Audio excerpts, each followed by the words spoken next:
Hello बच्चों, तो अब हम डिस्कस करेंगे question number 10 from the chapter GOC यानी कि जनरल ऑर्गेनिक केमिस्ट्री। इसी को ही हम some basic principles and techniques in organic chemistry भी कहते हैं। और यहाँ पे हम डिस्कस करने वाले हैं question number 10 in which it's been asked that explain why alkyl groups acts as a electron donor when attached to a pi system. देखो, बहुत ही अच्छा क्वेश्चन है ये, और कई बार हो सकता है आप लोगों के दिमाग में जब आप इन कॉन्सेप्ट्स को पढ़ रहे होगे तो दिमाग में क्वेश्चन आया जरूर होगा कि एक जो एल्काइल ग्रुप होता है, एल्काइल ग्रुप जिसको कि नॉर्मली हम आर से शो करते हैं, जैसे कि फॉर एन एग्जांपल CH3 हो गया, C2H5 हो गया, ये है क्या एक्चुअली?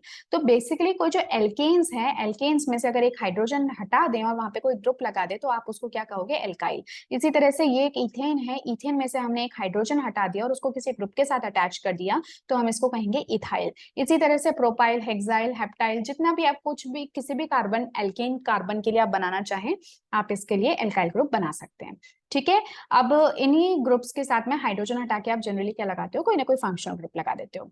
बट यहाँ पे हमारा मेन क्वेश्चन ये है कि जो एल्काइल ग्रुप है वो किस तरह से पाई सिस्टम के साथ में कोऑर्डिनेट करता है। जैसे कि नॉर्मली अगर मैं आपसे बात करूं रेजोनेंस की, जब हमने रेजोनेंस के बारे में देखा था तो रेजोनेंस में हमने डिस्कस किया है कि लेट्स से कि मान लो मेरे पास एक कोई ग्रुप होता है जैसे कि CH2 double bond CH single bond OH। ठीक है, मान लेते हैं कोई ग्रुप है। तो आप सभी जानते हो कि भाई ऑक्सीजन के ऊपर क्या प्रेजेंट है? दो दो लोन पेयर्स हैं।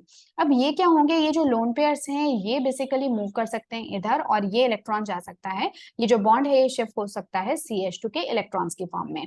तो यहाँ पे जो रेजोनेंस है वो कुछ इस तरह से बन जाती है। मैं आपको इसका रेजोनेटिंग फॉर्म जो है वो बना के दिखा देती हूँ। So this will become CH2, ये तो हो गया इसके ऊपर माइनस, और ये हो गया CH, और ये बन गया डबल बॉन्ड OH। ठीक है, ये हमारे पास में जो फॉर्म है वो बेसिकली यहाँ पे बन जाती है, और यहाँ पे ऑक्सीजन पे आ जाएगा पॉजिटिव चार्ज।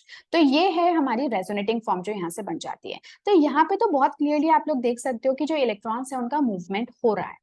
ठीक है, लेकिन जब हम CH3 C2H5 या एल्काइल ग्रुप्स की बात करते हैं तो इनके पास में तो कोई इलेक्ट्रॉन्स होते नहीं है, बट स्टिल हम इनको भी इलेक्ट्रॉन डोनेटिंग ग्रुप्स कहते हैं। तो इसका क्या रीजन हो सकता है? So the reason is actually hyperconjugation. Okay, so let's try to understand hyper conjugation क्या है। So hyper conjugation is conjugation which is hyper, like मतलब conjugation तो है ही है, लेकिन क्या है, conjugation से कुछ ज्यादा ही आपको यहाँ पे आगे कुछ देखने को मिलता है। Just for an example, मैं यही वाला केस ले लेती हूँ जो इन्होंने ले रखा है। So case is propene। ठीक है, ये यहाँ पे इन्होंने मिस्टेक कर रखी है, इसको आप हटा दो। तो हमारा जो एग्जाम्पल है वो कौन है? प्रोपीन। ठीक है, दूसरा कलर चूज कर लेते हैं, ये थोड़ा इतना क्लियर नहीं है। Okay, that's would be fine. तो आप देख रहे हो कि भाई ये है आपका CH3। ठीक है, और यहाँ पे क्या लगा है? CH और डबल बॉन्ड CH2। अब एक्चुअली होता क्या है कि डबल बॉन्ड यहाँ पे प्रेजेंट है, और ये डबल बॉन्ड जो है वो स्टेबल बना रहता है। इसका रीजन होता है कि हाइड्रोजन अपने इलेक्ट्रॉन्स को दे देता है। हाइड्रोजन अपना इलेक्ट्रॉन किस तरह से देगा? देखो, ये डबल बॉन्ड है, डबल बॉन्ड जो होता है ना वो काफी इलेक्ट्रोनेगेटिव होता है। और वैसे भी आप लोग जानते हो कि ट्रिपल बॉन्ड सबसे ज्यादा इलेक्ट्रोनेगेटिव, फिर डबल बॉन्ड और फिर सिंगल बॉन्ड। तो इसका मतलब ये इनका इलेक्ट्रोनेगेटिविटी का ऑर्डर है, राइट? तो डबल बॉन्ड भी अच्छा खासा इलेक्ट्रो नेगेटिव होता है, तो इलेक्ट्रॉन्स अपनी तरफ खींचेगा, राइट? तो ये कार्बन जो है वो इलेक्ट्रॉन्स अपनी तरफ खींचने की कोशिश करेगा। अब क्योंकि इसको इलेक्ट्रॉन्स चाहिए तो ये इलेक्ट्रॉन लेगा किससे? इस कार्बन से।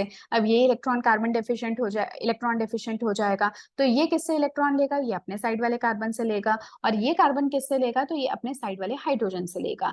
तो एक पॉइंट आता है कि हाइड्रोजन जो है वो गिव अप कर देता है कि ठीक है भाई, ले लो मेरे इलेक्ट्रॉन, मुझे तो चाहिए ही नहीं, तुम ही रखो।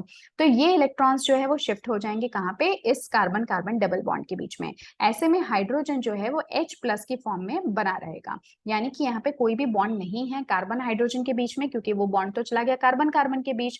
बट अब ये वाला जो कार्बन है ये आपका पेंटावेलेंट हो जाएगा, जो कि पॉसिबल नहीं है। तो इसलिए ये बॉन्ड आपका शिफ्ट हो जाएगा कुछ यहाँ पे, कुछ इस तरह से। ठीक है, तो इसी की जो दूसरी रेजोनेटिंग फॉर्म है वो मैं बना देती हूँ। So the other resonating form is this one, जिसमें कि ये हो गया आपका CH2। ये वाला H जो है वो अब कोई भी बॉन्डेड फॉर्म में नहीं है, इसी वजह से हम इसको कहते हैं no bond resonance. No bond resonance भी इसको कहा जाता है। किसको? हाइपर कॉन्जुगेशन को। क्लियर है? तो ये वाली स्टेट जो है वो हमारी अब यहाँ पे बन जाती है। अब आप खुद सोचो कि यार दूसरे हाइड्रोजन्स भी तो बैठे हैं, तो बेचारा एक ही क्यों सैक्रिफाइस करे? तो ये हाइड्रोजन कहेगा कि एक काम करो, तुम मेरे इलेक्ट्रॉन ले लो, मैं यहाँ पे H+ की फॉर्म में एग्जिस्ट कर जाता हूँ। ठीक है, तो अब जो दूसरी हमारे पास में रेजोनेटिंग फॉर्म यहाँ से आ जाती है वो क्या है? मतलब तीसरी है technically. So this becomes H, ये भी बन गया H। अब H+ की फॉर्म में ये बैठा हुआ है, कोई भी यहाँ पे रेजोनेंस नहीं है, एंड दिस बिकम CH2-। ठीक है। इसी तरह से ये जो आपका तीसरा वाला हाइड्रोजन है ये कहेगा कि भाई तुम दोनों सेक्रीफाइस करो तो मुझे भी करना चाहिए। So this gives its electron to this hydrogen. तो अब नो बॉन्ड रेजोनेंस में कौन आ गया आपका तीसरा वाला हाइड्रोजन। तो ये आप देख रहे हो CH, ये हो गया H और ये H प्लस अब नो बॉन्ड रेजोनेंस में, यानी कि रेजोनेंस तो शो कर रहा है बट यहाँ पे अब रेजोनेंस शो करने के बाद में इसके ऊपर कोई बॉन्ड बचा नहीं है। क्लियर है। इस बात को याद रखना कि जो हाइपर कॉन्जुगेशन होता है इसको हम क्या बोलते हैं, नो बॉन्ड रेजोनेंस। क्योंकि अपने इलेक्ट्रॉन्स देते वक्त, अपना बॉन्ड कंट्रीब्यूट करते वक्त हाइड्रोजन जो है वो एक ऐसी स्टेट में आ जाता है जब कार्बन और हाइड्रोजन के बीच में कोई भी बॉन्ड नहीं होता। Is that clear. तो ये आपको अलग अलग यहाँ पर रेजोनेटिंग फॉर्म्स देखने को मिलती है। सो ऑल दो जो आपका CH3 ग्रुप है, C2H5 ग्रुप है, इनके अंदर कोई भी ना तो इलेक्ट्रॉन है, ठीक है, एक्स्ट्रा कोई चार्ज है, ना ही कोई पॉजिटिव चार्ज है, ना ही कोई लोन पेयर है, कोई भी ऐसी फॉर्म नहीं है, ना ही कोई रेडिकल है, ऐसा कुछ भी नहीं है। But still because it has hydrogen जिसके साथ में ये क्या फॉर्म कर सकते हैं, नो बॉन्ड रेजोनेंस या फिर हाइपर कॉन्जुगेशन। ठीक है। बहुत इंपॉर्टेंट ये पॉइंट है, बहुत इंपॉर्टेंट ये कॉन्सेप्ट है, आप लोग इसको ध्यान रखना। क्लियर। तो ये था हमारा क्वेश्चन नंबर 10। आई गेस कि आप लोगों को अच्छे से कॉन्सेप्ट समझ में आ गया होगा। नेक्स्ट क्लास में मिलेंगे एक नए क्वेश्चन के साथ में और इसी तरह से नए नए कॉन्सेप्ट्स को सीखने की कोशिश करेंगे with some examples. So till then take care and goodbye and good night.